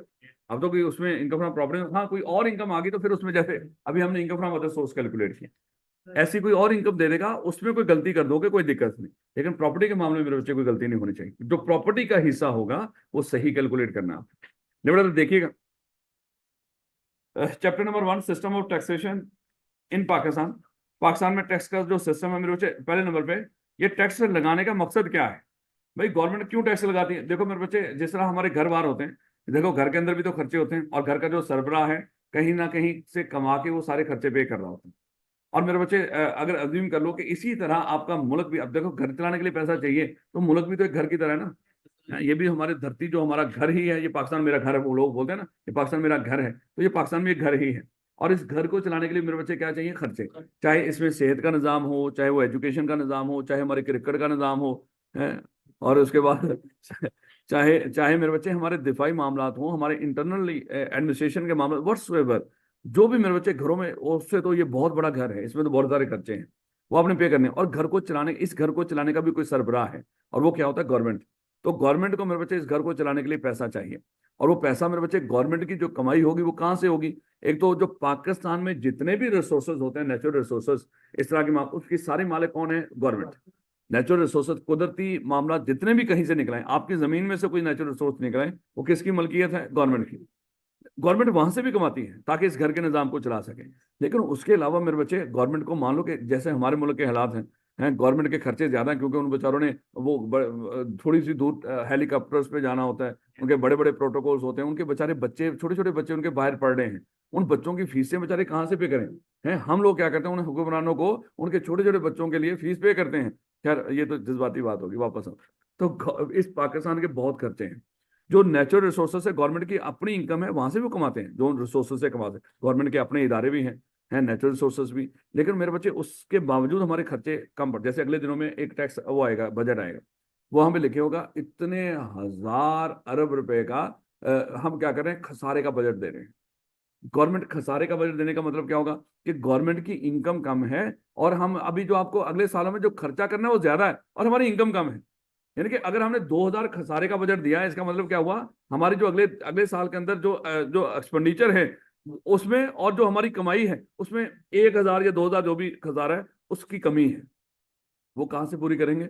वो हम बाहर लोन से पूरी करेंगे। टैक्स का हिसाब किताब बीच में किया होगा, जो अगले सालों में बजट में क्या होगा, ये जो टैक्स के मामला आते हैं, चले खैर वो एक एक कम्प्लेक्स मामला है, उसको गोली मारो। तो इसका मतलब क्या है? इस घर को चलाने के लिए क्या चाहिए होगा? पैसा। वो पैसा गवर्नमेंट की खुद की कमाई से पूरा इकट्ठा नहीं होगा, कहाँ से लेंगे? आप लोगों से। भाई, आप लोग इस मुल्क में रह रहे हो, आप इस मुल्क में अन्य सहूलतों से फायदा उठा रहे हैं, एजुकेशन फ्री, सेहत फ्री, आपको रोड्स पे जा रहे हो कभी कोई टैक्स पे नहीं करना पड़ता है, जो यहाँ पे सब्सिडी आपको मिल रही है सब फ्री है। जब इतनी अय्याशी कर रहे हो, गवर्नमेंट का हक है कि नहीं कि आप लोगों से पैसे चार्ज करें? हैं, बिजली फ्री है, इवन देन आप लोगों ने फ्री में लाके सोलर लगा दी। इतनी बेशर्म लोग हैं ये लोग। एक बंदा बेचारा गरीब इंसान कहीं से पैसे इकट्ठे करके कर्ज पकड़ के अपने घर सोलर लगा रहा है ताकि मैं बिजली के बिलों से बच जाऊं। अच्छा, उसके ऊपर भी आ गया, तूने सोलर लगा लिया, हमें भी दे पैसे। यार, हद होगी वैसे। इतनी बेशर्मी नहीं होती मेरे बच्चे।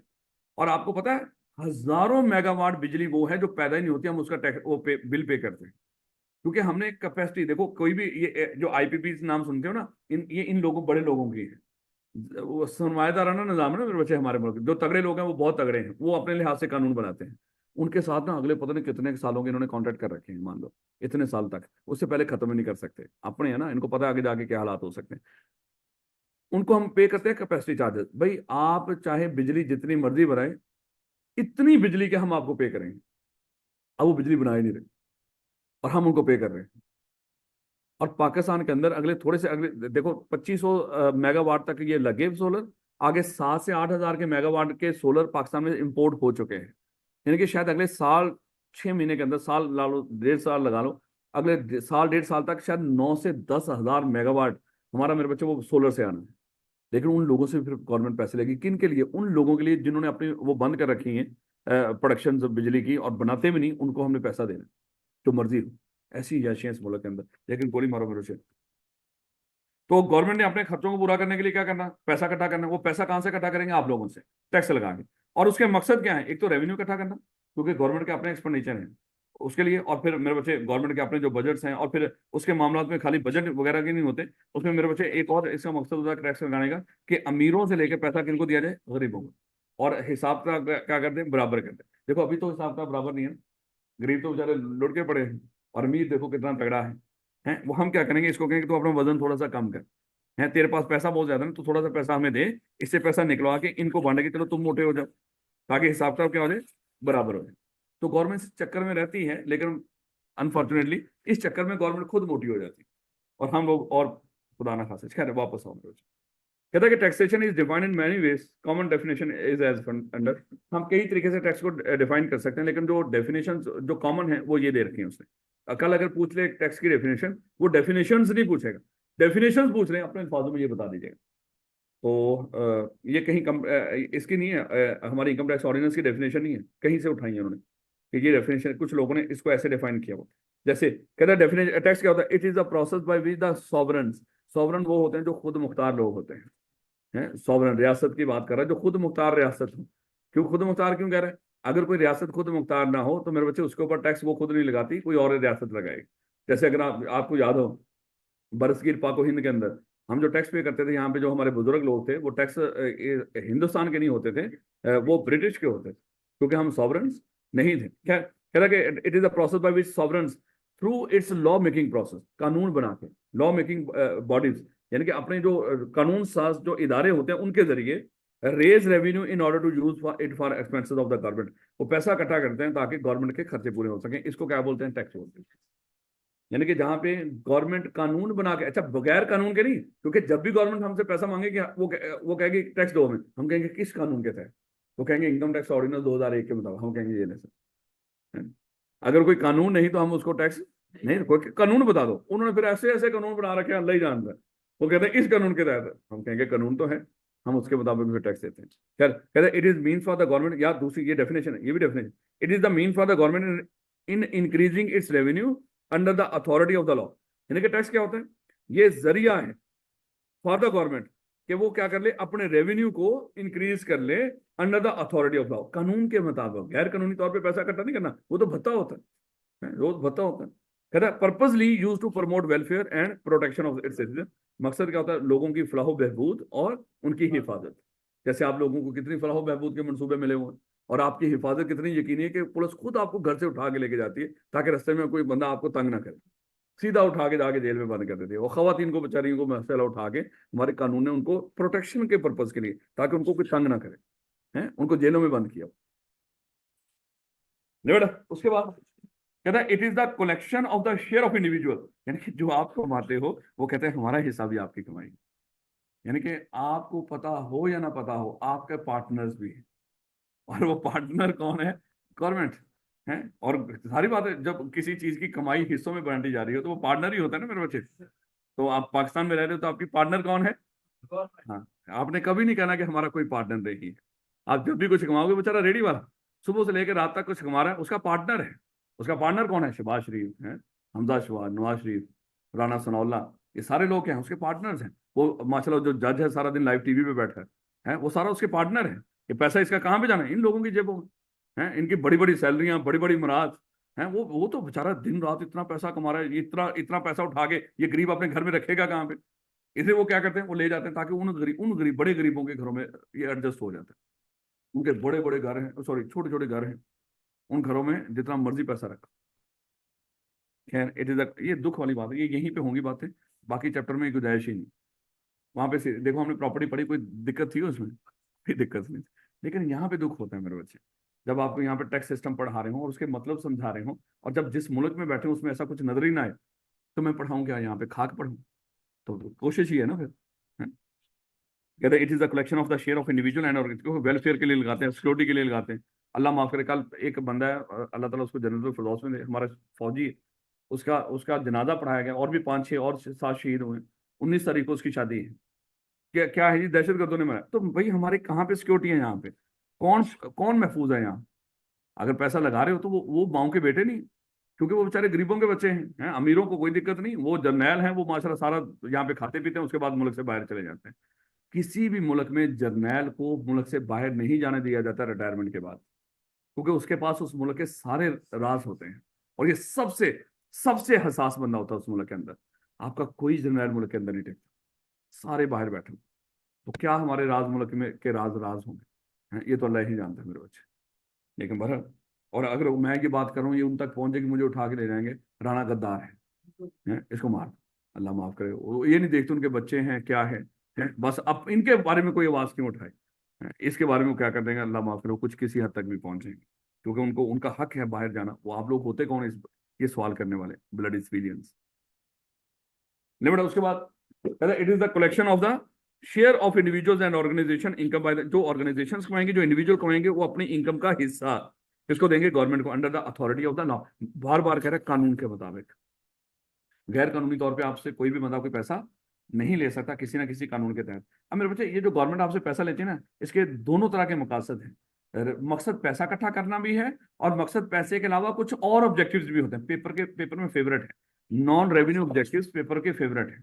बार बार बताएं, जो टैक्स गवर्नमेंट इकट्ठा करती है, इसको डेवलपमेंट मकसद के लिए कैसे, यानी कि टैक्स को ही एज ए डेवलपमेंट मकसद के लिए इस्तेमाल करना, डेवलपमेंट पर्पसेज के लिए इस्तेमाल करना।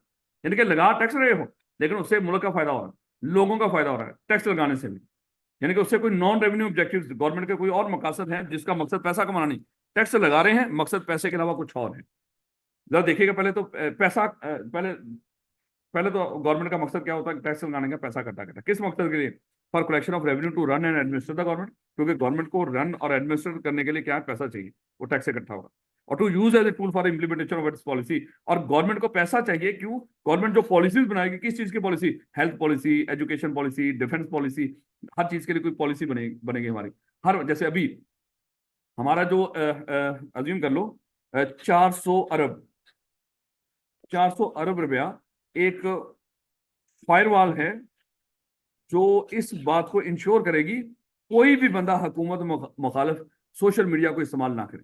उसके लिए 400 अरब सिर्फ गवर्नमेंट ने, बेचारी ने 400 अरब रुपया लगा रही है, ताकि गवर्नमेंट के खिलाफ कोई बंदा प्रोपेगेंडा ना करे। और तालीम के लिए कितना है? 28 अरब। ये आपकी तालीम पे खर्चा जो होगा साल का, वो 28 अरब। जो उनके खिलाफ बात करेगा, उसको रोकने के लिए 400 अरब। ये तो बड़ी छोटी सी बात है। इसके अलावा जो आपके साथ हो रहा है ना मेरे बच्चे, वो तो कभी सामने आ जाए ना, अल्लाह माफ करे। हम क्या करें, आपकी सोच है।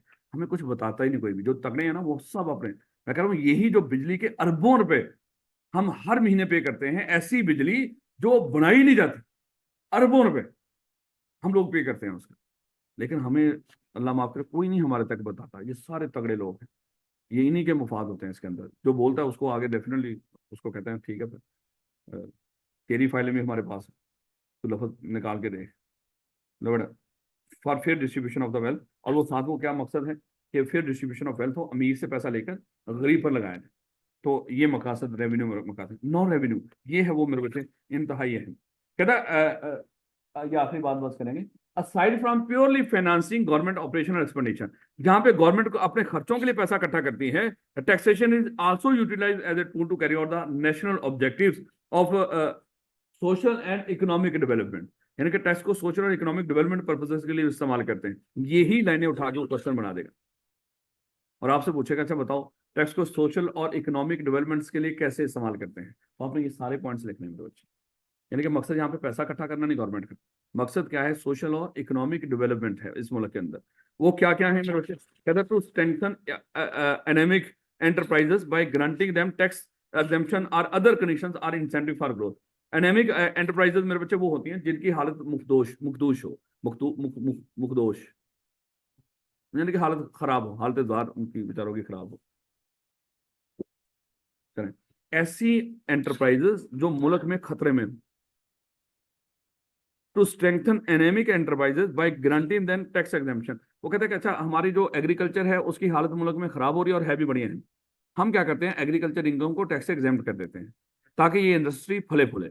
मकसद यहाँ पे देखो, गवर्नमेंट एग्रीकल्चर का पैसा नहीं ले रही। मकसद क्या है? ये माड़े लोग हैं, अगर हम इनसे मजीद टैक्स लेंगे, लेकिन अभी टैक्स आ रहे हैं, अभी ये एग्रीकल्चर पता नहीं कौन कौन से टैक्स लगेंगे, जो अभी तक खत्म कर रखे थे वो सारे आएंगे, लेकिन आप लोगों को उस टैक्स से कोई लेना देना नहीं है। आप ये पढ़ रहे हो, यही सिलेबस में टेस्ट होगा जो भी चल रहा है। अनलेस के खुदा ना खासा आई, आपको कोई बंदा कहे कि यही टेस्ट करवाओ तो नोटिफिकेशन इशू कर दे, लेकिन पॉसिबल नहीं होता। वो अगली दफा टेस्ट होगा। अभी तो ये जो सिलेबस है, मैं आपके सिलेबस की बात कर रहा हूँ। अभी जो मर्जी चेंज आ जाए, ये बजट जो आएगा 11 तारीख को, आज क्या है? नहीं, कल आना है, कल है बजट, 12 को है या 13 को है, इन 2 दिनों में बजट है शायद। तो उसमें जो भी चेंज आएगा, आपसे आपको उससे कोई लेना देना, आप जो टैक्स पढ़ रहे हो यही पेपर में देना आपको। तो माड़ी ऑर्गेनाइजेशन को टैक्स एग्जाम्पशन, अच्छा टैक्स एग्जाम्पशन क्या है? आप टैक्स दो ही ना, आप जो कमाओ अपने ऊपर लगाओ, ताकि वो जो माड़ी ऑर्गेनाइजेशन क्या हो जाए, वो सके। ये देखो, मकसद पैसा इकट्ठा करने, गवर्नमेंट क्या करे? पैसा तो ले ही नहीं रही। मकसद क्या है? वो खुद तगड़े हो जाए, वो खुद अपने पाँव पे खड़ी हो जाए ऑर्गेनाइजेशन। उसके बाद कहता है to protect local industry against foreign competition by increasing local import tax. अच्छा देखो, हमारी लोकल इंडस्ट्री को फॉरेन जो कंपेटिटर्स हैं उनसे प्रोटेक्ट करने के लिए बाहर से बड़ी सारी चीजें बना के हम पाकिस्तान में लेकर आते हैं, और वही चीजें पाकिस्तान में भी बनती है। जो चीज पाकिस्तान में बनती हो और बाहर से भी हम मंगवा रहे हो और पाकिस्तान में यूज कर रहे हो, एक्चुअली हमारे क्या है, कंपेटिटर्स हैं। और मेरे बच्चे देखो, अगर हमारे पाकिस्तानी एक साइकोलॉजी है, और ये खुदा न खासा एक स्टेटस को है पाकिस्तान के अंदर, इम्पोर्टेड चीज इस्तेमाल करनी है। उस इम्पोर्टेड चीज के चक्कर में चाहे वो उसकी हिफाजत उतनी हो या ना हो जितनी लोकल की है, लेकिन अनफॉर्चुनेटली लोकल भी तो इतनी क्वालिटी की नहीं ना बनती, यहाँ पे दो नंबरियां ज्यादा चल रही होती। तो लोकल इंडस्ट्री को प्रोटेक्ट करने के लिए गवर्नमेंट पता क्या करती है, थोड़ा देखिए। आप यहाँ पे एक चीज बना रहे हो, वो बना रहे हो 100 रुपए की और बेच रहे हो उसको 110 रुपए की, कितना कमा रहे हो, 110 रुपए कमा रहे हो। आपकी ही तरह की चीज बाहर से इंपोर्ट होगी, वो बाहर से इंपोर्ट होगी, मान लो 80 रुपए की वहां पे कीमत है उसकी। पाकिस्तान ने कहा कि आप इसके ऊपर 20 रुपए टैक्स दो, तो ये पाकिस्तान में एंटर होगी तो कितने की बन जाएगी, 100 रुपए की पूरे की। और वो भी बंदा क्या करेगा, उसको 110 की बेचेगा। जब लोकल के मामले में इंपोर्टेड चीज आपको 110 की मिलेगी, आपकी चीज कौन खरीदेगा, है? या वैसे भी या तो वो सस्ती होगी, या पाकिस्तान में टैक्स लगाने के बाद भी वो क्या है, वो हमारी लोकल से सस्ती है। तो आपकी तो कोई चीज नहीं खरीदेगा और आप क्या हो जाओगे, खत्म हो जाओगे। आपको बचाने के लिए गवर्नमेंट क्या करती है, बाहर से कोई चीज इंपोर्ट कर रहे हो, उसका जो टैक्स है इंपोर्ट का वो बढ़ा देती है। मान लो कि 80 रुपए पे 20 रुपए टैक्स नहीं, आप 80 रुपए पे 60 रुपए टैक्स दो। जब ये 80 रुपए पे 60 रुपए टैक्स लेगी गवर्नमेंट, जब ये चीज पाकिस्तान में एंटर होगी, तो ये एक्चुअली कितने की होगी, 140 की। और उसने जो वो बंदा वो खुद अपने पल्ले से थोड़ी देगा, वो बंदा जो इंपोर्टर है वो पल्ले से थोड़ी चीजें बीच में ऐड करेगा। वो क्या करेगा, इसको बेचेगा मार्केट में कोई 150-60 की। तो लोकल जब 110 की मिलेगी और वो 150-60 की, तो लोग फिर किसको थोड़ी सी तरजीह दे देंगे, थोड़ी सी, वो भी माड़े बंदे, लोकल। तो लोकल इंडस्ट्री को बचाने के लिए भी हम टैक्स को इस्तेमाल करते हैं, इंपोर्ट्स के ऊपर टैक्स की अमाउंट बढ़ा देते हैं, डिस्करेज करने के लिए कि इंपोर्ट या तो हो ही ना, अगर हो इतनी महंगी हो लोग उसको ना खरीदें, हमारी लोकल चीज को खरीदें। इससे लोकल इंडस्ट्री क्या हो जाएगी, वो बच जाएगी। ये समझ आ रही थोड़ी सी, देख लीजिए। कहता कि टू प्रोटेक्ट लोकल, ठीक हो गया, as a bargaining tool in trade negotiation with other country. अच्छा, हम एक मुल्क ना दूसरे मुल्क के साथ बार्गेनिंग करता है, किस चीज की, सर ये फलानी चीज हम आपके मुल्क में भेजेंगे, आप हमसे टैक्स ना लेना या कम लेना, ये फलानी चीज आप हमारे मुल्क में भेजो, हम आपसे टैक्स नहीं लेंगे। हमारा मुल्क भी कई ममालिक के लिए, बड़ी सारी प्रोडक्ट्स के लिए एक मंडी है, जहां पे दूसरे ममालिक की बड़ी सारी चीजें यहाँ पे आती हैं, और हम फिर उनके साथ नेगोशिएशन करते हैं, ठीक है सर आप इतनी चीजें हमारे ऊपर भेज रहे हो, अगर हम इनके ऊपर टैक्स लगा दें, इतना बढ़ा दें, तो इतना हम पैसा आपको इकट्ठा कर सकते हैं और आपको इतना नुकसान होगा। तो सर आप ऐसा कर दो, हमारी प्रोडक्ट्स को अपनी मंडी तक रसाई दो और उसके ऊपर टैक्स ना लगाओ, या टैक्स कम करो उसके ऊपर। तो एक्चुअली हम अपने टैक्स को जो हम लगा सकते हैं उसको टूल के तौर पे इस्तेमाल कर रहे हैं कि हमारी चीजों को भी अपनी मंडियों तक रसाई दो, और उनके साथ एक साइन करते हैं कॉन्ट्रैक्ट, उसको कहते हैं टैक्स ट्रीटी। हम आपके ऊपर टैक्स नहीं लगाएंगे, आप हमारे ऊपर ना लगाओ। ये तभी मेरे बच्चे पोजीशन में होंगे डेफिनेटली, अगर उनकी चीजें आपके मुल्क में आ रही हैं, आप उनको टैक्स से छोड़ोगे तो वो भी आपको टैक्स से छूट दे देंगे। तो इस तरह की भी आप बार्गेनिंग पर्पज के लिए इस्तेमाल कर सकते, ताकि आप आपकी प्रोडक्ट्स बाकी मुल्कों तक जा सके। आप उनको माफ करेंगे, लेकिन इससे होगा क्या, आपकी प्रोडक्ट्स एक्सपोर्ट होना शुरू हो जाएंगे और उससे भी जरिए मुबादला आना शुरू हो जाएगा। थोड़ी सी समझ आ रही है इस बात की, कि हम क्या करते हैं, नेगोशिएशन के तौर पे टैक्स को टूल के तौर पे इस्तेमाल करते हैं, बार्गेनिंग टूल के तौर पे, कि हम आपको टैक्स नहीं लगाएंगे, आप हमें नहीं लगाएं। उसके बाद मकसद सिर्फ पैसा इकट्ठा करना नहीं है, मकसद डेवलपमेंट, ताकि हमारी एक्सपोर्ट्स बढ़ जाए। उसके बाद कहते हैं कि to counter the effect of inflation और डिप्रेशन, इन्फ्लेशन को कंट्रोल करने के लिए या डिप्रेशन को खत्म करने के लिए हम इसका सहारा लेते हैं टैक्स का। जैसे अभी चलो इंटरेस्ट रेट भी है उसमें, जैसे गवर्नमेंट ने कल क्या कर दिया, 1.5% इंटरेस्ट रेट कम कर दिया। ये किस मकसद के लिए है, ताकि इन्फ्लेशन थोड़ी सी, अच्छा देखो, जब इंटरेस्ट रेट कम होगा तो लोग बैंकों में पैसा रखवाएंगे, निकलवाएंगे, निकलवाएंगे। तो इसका मतलब क्या हुआ, शायद यहाँ पे इंडस्ट्रियलिस्ट हो रहे हैं, वो कहते हैं कि हम चीज बना रहे हैं लेकिन लोगों के पास खरीदने के लिए पैसे को नहीं, लोगों ने बैंकों में रख के बैठे कमा रहे हैं। तो यहाँ पे शायद उनका इरादा क्या है कि लोग पैसा उठाएं वहां से और खर्चें, कारोबार करें और बाकी चीजों पे खर्चें। हालांकि इन्फ्लेशन ऑलरेडी, हम इन्फ्लेशन में हैं, लेकिन हमारे तो हालात ही पता नहीं क्या कुछ है, किस किस में हैं हम वो तो समझ ही नहीं आती। डिप्रेशन भी है, इन्फ्लेशन भी है।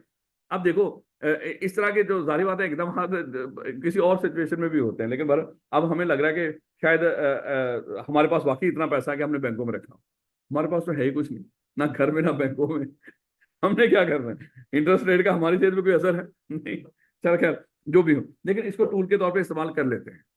इन्फ्लेशन को या डिप्रेशन को, ऐसी चीजों को कंट्रोल करना हो। डिप्रेशन ये होती क्या है, मतलब थोड़ा सा, इन्फ्लेशन कब होती है? जब लोगों के पास पैसा हो, प्रोडक्ट्स ना मिलने, उसको कहते हैं इन्फ्लेशन। यानी कि लोगों के पास पैसा, पैसे की औकात ही को नहीं, और चीजें कम हैं और वो इतनी महंगी हैं, जो पैसा आपके हाथ में है उससे आता है कुछ नहीं, सात साल पास में। इसको कहते हैं इन्फ्लेशन की हालत है, यानी कि रुपए की औकात ही को नहीं वहां। और डिप्रेशन में क्या होता है? डिप्रेशन में चीजें बढ़िया मार्केट के अंदर, खरीदार को नहीं। पाकिस्तान में दोनों एट ए टाइम चल रही है, मार्केटें भी खाली है, खरीदार भी को नहीं, पैसा है उसका मिलता कुछ नहीं। अब लोग कहेंगे हम इन्फ्लेशन में है, डिप्रेशन में है, कुछ समझ नहीं आ रहा। बस हम ये कह रहे हैं हम डिप्रेशन में हैं। हाँ भाई, मैं डिप्रेशन में हूँ, हम डिप्रेशन में हैं, हम डिप्रेशन में हैं। उसके बाद देखिएगा, कहता है कि to reduce inequality in the distribution of wealth, यानी कि डिस्ट्रीब्यूशन ऑफ वेल्थ में इनइक्वालिटी को कम करने के लिए, मतलब जो इतना फर्क है, अमीर बहुत अमीर है, गरीब बहुत गरीब है, इसको कम करने के लिए अमीरों से लेकर गरीबों को, गवर्नमेंट नहीं ले रही अपने लिए, अमीरों से लेकर गरीबों पे लगाना मकसद है। मकसद भी क्या है? अगेन इकोनॉमिक डेवलपमेंट और सोशल मकसद है, ना कि गवर्नमेंट अपने लिए पैसा कमाए। इनइक्वालिटी ताकि खत्म हो, और to promote science and invention, finance, educational activities are maintain and improve the efficiency of local forces. अच्छा देखो, इसमें क्या है? To promote science and invention, वो कहते हैं कि जो बंदा भी साइंस और इन्वेंशन के ऊपर खर्चा करेगा ना, जो वो खर्चा करेगा, जो चीज बनाएगा, उस बना के वो बेचे, हम उससे कोई टैक्स नहीं लेंगे। और इस मकसद के लिए बाहर से इक्विपमेंट भी मंगवाएगा ना, हम उसको उसके ऊपर कोई इम्पोर्ट टैक्स भी चार्ज नहीं करेंगे। मकसद क्या है? इन चीजों में लोग पैसा लगाएं, इन चीजों पे भी ध्यान दें। यहाँ पे हर बंदा प्रॉपर्टी का कारोबार करे, प्रॉपर्टी का कारोबार खराब हुआ, अब हर बंदा सोलर का कारोबार करे। अजीब माहौल है भैया। कोई बंदा काम का कोई धंधा कर ही नहीं रहा है। अब हमारे पास भी ऑप्शन है, अल्लाह माफ करे, कोई इतने बेवकूफ नहीं है, हम भी ये धंधे कर सकते हैं। लेकिन उसका ये बताओ, आपको, आप सोसाइटी में क्या कंट्रीब्यूशन कर रहे हैं? जमीनें खरीदो बेचो, वो तो आपके घर तक का मामला ही है ना मेरे बच्चे। कोई ऐसी चीजों, ऐसी जगहों पे ऐसे काम करो जिससे लोगों को भी फायदा हो। अब आप कह रहे हैं सर आप कॉलेज खोल के बैठे हो, देखो भैया हम यहाँ पे बैठे हैं, देखो अभी हम लोग कितने बैठे हो, 3 AC आपके सर पे चल रहे हैं इस माहौल के अंदर, और हम इंतहाई मुनासिब फीस चार्ज कर रहे होते हैं। और बिलीव मी, इतनी की चार्ज करते हैं जितनी दोबारा इसके ऊपर लगा दें कॉलेज के ऊपर, और ये चलता रहे, ये बंद ना हो। और फिर भी वो पूरा नहीं हो पाता, हम पल्ले से मान लो कि वो ला ला के लगा रहे हैं, ताकि ये सिलसिला चलता रहे और हर बंदे की एजुकेशन उसकी रसाई में रहे। अगर कमाना हो मकसद, आप कहेंगे सर कमा के तो देखें, हम आपको देंगे, हम कहीं और निकल रहे। मकसद वो नहीं, आप हो, आप ही सही सोच रहे हो, हम भी ऐसे ही सोचते हैं। चले वापस आओ। साइंस और इन्वेंशन, उसके ऊपर खर्चा करें तो हम क्या करते हैं, उसमें टैक्स रिलीफ दे देते हैं। सर ये काम करो, आप करके कुछ भी बनाओ, उसको बेचो, हम कुछ नहीं चार्ज करेंगे। या फाइनेंस एजुकेशनल एक्टिविटीज, या एजुकेशनल एक्टिविटीज को फाइनेंस करते हैं। सर ये फलाना इदारा खोलो, हम आपको लोन देंगे, बगैर इंटरेस्ट के लोन देंगे, फलाना देंगे, पैसा देंगे, इस तरह के मामला। टू इम्प्रूव या maintain and improve the efficiency of local forces, जो लोकल फोर्सेस हैं, ये पुलिस वगैरह, इनकी एफिशिएंसी को बेहतर करना, ताकि इसका लोग भी महफूज तस्वर करें अपने आप को, और वो ये ना समझे खुदा ना खासा पुलिस किसी वक्त भी आ जाएगी, हमें उठा के ले जाएगी। सामने पुलिस वाला खड़ा हो, आप बाइक पे जा रहे हो, आप ये परेशान ना हो कि भाई वो अभी मुझे रोकेंगे और कम से कम बाकी पैसे मैं साइड पे कर लूँ, कुर्बानी का बकरा लेने जा रहा हूँ, 100-200 सामने कर लूँ, ताकि मुझे ये जो बेचारे धूप में खड़े हुए हैं, इनको कुछ ना कुछ जाते हुए देना पड़ना है।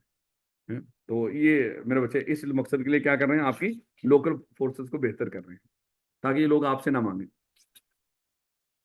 To implement laws which eliminate discrimination among various elements in the market businesses, यानी कि टू इम्प्लीमेंट लॉज, यानी कि इस तरह के कानून बना के इम्प्लीमेंट करना जिससे डिस्क्रिमिनेशन के जो लोगों के दिमाग में आ रहा होता है, शायद डिस्क्रिमिनेशन हो रही, डिस्क्रिमिनेशन तो हो रही है अनफॉर्चुनेटली, मुल्क के अंदर तो हो रही है, लेकिन मकासद इनका ये होता है डिस्क्रिमिनेशन खत्म हो। यानी कि ये ना कोई समझे कि जैसे सबसे पाकिस्तान में सबसे जो पिसा हुआ तबका वो सैलरीड वाला है, सैलरी वाले लोग, जितने टैक्स लगते हैं इनके ऊपर लगते हैं, क्योंकि इनको पता है ना एम्प्लॉयर ने सीधा पैसा काट के ही सैलरी देनी है और सीधा गवर्नमेंट के पास चला जाता है। उनको ये नहीं करता कि हर एक बंदे के पास जा जाके कहीं पे नौकरी कर रहा होगा, उसकी सारी डिटेल एम्प्लॉयज की, और उसकी जितनी सैलरी बनती होगी उसके ऊपर टैक्स काट के गवर्नमेंट के खाते में सीधा सीधा चला जाता है। सबसे आसान तरीका गवर्नमेंट का पैसा लेना वो सैलरी वालों से है, इसलिए सबसे ज्यादा बेचारे इन्हीं को डील करते हैं। इतने बड़े बड़े बड़े ताजर हैं, टोटल देखो इतना बड़ा मुल्क है, कोई 25 से 30 लाख लोग जो हैं वो फाइलर हैं, करोड़ों 25 करोड़ लोगों में कोई 25-30 लाख लोग फाइलर हैं सिर्फ, जो टैक्स रिटर्न फाइल करते हैं, टैक्स नहीं देते। मकसद ये नहीं कि मैं भी टैक्स रिटर्न फाइल करता हूँ, जो टैक्स बनता है वो पे करते हैं। तो ये ऐसे लोग हैं जिनका बेचारों की इनकम बनते होती नहीं टैक्स आए, वो जो एग्जाम ट्रॉली में चली जाती है पहले स्लैब रेट। लेकिन फाइलर तो है 25 करोड़ में, इतने लोग फाइलर हैं टोटल जो टैक्स नेट में है। तो खुद सोचेंगे बाकी, और वो भी बेचारे फंसे हुए एम्प्लॉय एम्प्लॉय हैं जिनसे सीधा सीधा टैक्स डिडक्ट हो जाता है। बाकी लोग तो आते ही नहीं मेरे से, दुकानदार इतने इतने बड़े कारोबार हैं। अभी देखो हर एक बंदे ने घर के बाहर किसी ने 3 3 ऊँट, 4 4 ऊँट हैं, इतने इतने जानवर बांधे हुए हैं। फाइलर नहीं हो क्योंकि इतनी इनकम नहीं है कोई टैक्स से। और वो जो बंदा बेचारा वो वहां पे पास से गुजरा है, सिर्फ उसने एक एक आधा किलो बेचारे ने दही बांधी हुई बाइक के साथ, ये बेचारा सैलरी वाला है, अच्छा खासा टैक्स पे करता है। जिसका फायदा वो उठाता है, जिसके पास कुर्बानी नहीं, और फायदा कौन उठा रहा है? वो 5 ऊँट देने वाला, वो फायदा उठा रहा है इस चीज का। खैर, जब आप बड़े होंगे तो आप भी सागदार बनेंगे, छोटे छोटे सागदार। तो फिर आप देख लेना, कोई चीजें बेहतर हो सकी तो कर लेना। तो नहीं कर सके तो फिर जो किस्मत की बात है भाई, अगर आप भी वैसे ही बनोगे तो इट्स ओके है। हमारी नस्लें भी इसी तरह भुगतेंगी, मेरे बच्चे जो अभी भुगत रही हैं। होना तो आपने ऐसे ही करना है वैसे। शरीफ वही है जिसको मौका नहीं मिला यहाँ पे। टू डिस्करेज सर्टन अनडिजायरेबल, अच्छा, कुछ ऐसी चीजें होती है जो हमारे मुआशरे में अनडिजायरेबल होती है। हम चाहते हैं कि ऐसी चीजें मार्केट में ज्यादा ना आए, वो बाहर से इंपोर्ट होते हैं, जैसे सिगरेट वगैरह। हम क्या करते हैं, इनके ऊपर टैक्स, या जो और कोई लग्जरी आइटम्स, तो कोई फायदा ना हो, या जिन चीजों का वैसे नुकसान हो, उनको डिस्करेज कर देने के लिए हम क्या करते हैं, टैक्स रेट बढ़ा देते हैं। बाहर से इंपोर्ट करो, ये सिगरेट वगैरह के ऊपर अच्छा खासा टैक्स होता है। तो यानी कि बाहर से इंपोर्ट करना भी अच्छी खासी दिक्कत है। इंशाल्लाह कल यहीं से शुरू करेंगे।